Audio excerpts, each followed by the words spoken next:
Shalom Bapak Ibu Saudara-saudari Jemaat Tuhan GKI Klasik Solo dan simpatisan. Jumpa lagi dalam Bina Iman pada saat ini dengan saya Pendeta C.L. Sutrisno dari GKI Kabangan. Semoga Ibu Bapak Saudaraku semua dalam keadaan sehat, sukacita dan selalu semangat dalam setiap aktivitas. Mari Bapak Ibu Saudara-saudari yang dikasihi Tuhan Yesus Kristus, sebelum kita membaca dan merenungkan firman Tuhan, kita berdoa. Tuhan Yesus, pada saat ini kami datang memohon berkat-Mu dalam kami hendak membaca dan merenungkan dari sebagian firman-Mu, supaya diberi hikmat untuk boleh mengerti apa yang menjadi kehendak-Mu, dan kami diberi roh kesetiaan memberlakukan firman-Mu dalam hidup kami hari lepas hari. Haleluya. Amin. Bapak Ibu Saudara-saudari yang dikasihi Tuhan Yesus Kristus, mari kita bersama perhatikan surat Kisah Para Rasul pasalnya yang ke-8. Saya ajak kita membaca 2 ayat saja dari ayat 12 dan 13. Ayat-ayat yang hendak kita baca ini merupakan bagian dari perikop yang diberi judul oleh Lembaga Alkitab Indonesia, Filipus di Samaria, atau ketika Filipus berpelayanan di daerah Samaria. Saya akan membacakan untuk kita demikian.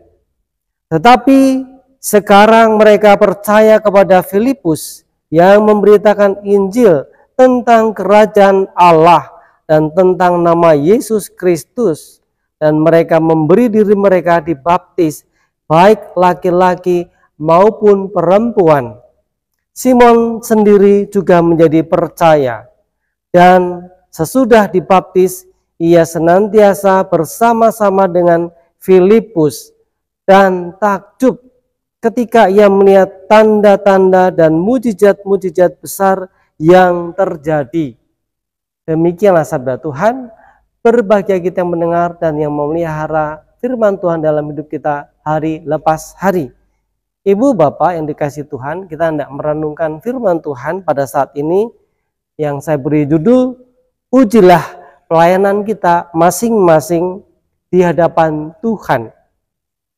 Kita melihat bahwa Filipus sebagai Rasul Yesus Kristus sungguh-sungguh di dalam memberitakan Injil, sungguh murni hanya untuk memasyurkan nama Yesus Kristus. Dialah orang boleh memuliakan Kristus. Dialah orang boleh merasakan kasih Kristus melalui hidup Filipus, melalui pelayanan yang Filipus lakukan, supaya semakin banyak orang yang percaya. Bukan nama Filipus sendiri yang ingin dikenal. Beda dengan seorang yang bernama dikatakan di situ Simon. Simon adalah seorang tukang sihir yang sebelum Filipus datang di situ, ia merupakan orang yang cukup terkenal dan bahkan mungkin terkenal pada waktu itu karena ia membuat banyak keajaiban dalam tanda kutip, yaitu dengan sihirnya membuat orang menjadi terperangah, menjadi heran, menjadi kagum, tetapi bukan karena Tuhan, tetapi karena apa yang ia lakukan. Nah, singkat cerita, ketika Simon ini mengikuti pelayanan Filipus, dan ketika kita juga melihat bahwa di sana Petrus dan Yohanes diutus dari Yerusalem untuk pergi ke Samaria, untuk mendoakan kota Samaria, karena memang pada waktu itu mereka belum menerima Roh Kudus, karena mereka baru dibaptis di dalam nama Yesus. Jadi ketika mereka menerima Roh Kudus, membuat Simon ini makin takjub karena doa dari Petrus dan Yohanes ini membuat nama Tuhan makin dipermuliakan. Mujizat tanda-tanda itu bisa terjadi. Nah, disitulah ia mulai berpikir, boleh nggak kalau saya beli minta dengan memberi uang. Dipikirnya apa yang dilakukan oleh Filipus, oleh Petrus dan Yohanes itu bisa dibeli. Bukan, dan bahkan tidak bisa dibeli. Karena apa yang mereka alami, yang mereka lakukan bukan karena kuasa hebat mereka, tetapi itu adalah kuasa dari Roh Kudus Tuhan. Nah, Ibu, Bapak, Saudaraku yang dikasihi Kristus, ketika kita melayani Tuhan, kita perlu menguji diri kita sendiri. Jangan seperti Simon yang ketika dia ikut pelayanan ternyata memiliki motivasi lain berbeda dengan motivasi dari Filipus, bahwa ia sungguh ingin memuliakan nama Tuhan. Rupa-rupanya Simon ini ingin memuliakan diri sendiri. Ia bangga ketika ia bisa terkenal, orang lain kagum kepada dirinya. Bagaimana dengan kita?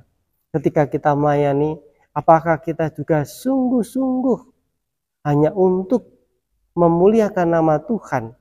Tidak ada motivasi lain kecuali untuk meninggikan nama Tuhan Yesus Kristus yang menjadi juru selamat kita. Bapak, Ibu, Saudara, dari yang dikasihi Tuhan Yesus Kristus, mari kita memurnikan pelayanan kita, supaya apa yang kita lakukan berkenan kepada Tuhan dan sungguh-sungguh memuliakan nama Tuhan. Namun ketika pelayanan kita tidak murni, tidak tulus untuk kemuliaan nama Tuhan, hanya untuk kesombongan diri sendiri, supaya orang lain memuji kita, supaya orang lain mengeluh-elukan kita, kita perlu hati-hati, kita perlu waspada, karena Tuhan tidak akan berkenan kepada pelayanan yang demikian ini.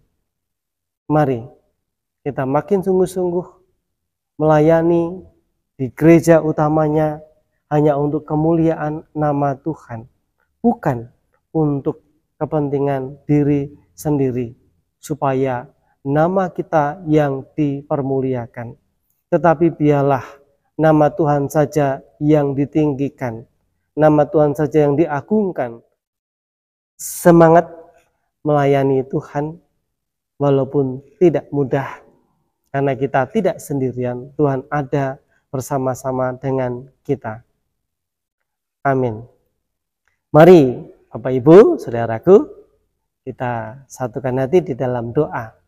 Terima kasih Tuhan Yesus, kalau pada saat ini kami sudah boleh mendengarkan sebagian dari firman-Mu yang mengajarkan kami, yang mengingatkan kami untuk menguji setiap pelayanan kami.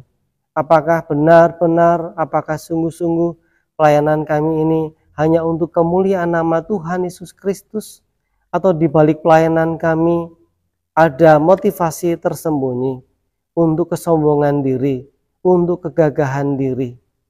Bapa yang penuh kasih, ampuni jikalau dalam pelayanan kami ada hal-hal yang tidak berkenan kepadamu, ada pikiran-pikiran yang tidak seturut dengan kehendak-Mu, supaya kami dibimbing oleh Roh Kudus-Mu, supaya kami sungguh-sungguh hanya memuliakan nama Tuhan saja di dalam kami melayani Tuhan, baik di gereja dan juga di masyarakat dimanapun Tuhan menempatkan kami, menjadi sarana untuk kemuliaan nama-Mu. Di dalam nama Tuhan Yesus Kristus kami memohon. Amin. Demikian Bapak, Ibu, Saudara-saudari, Bina Iman pada saat ini sudah usai. Selamat berkarya, selamat beraktivitas. Tuhan memberkati kita semuanya. Shalom.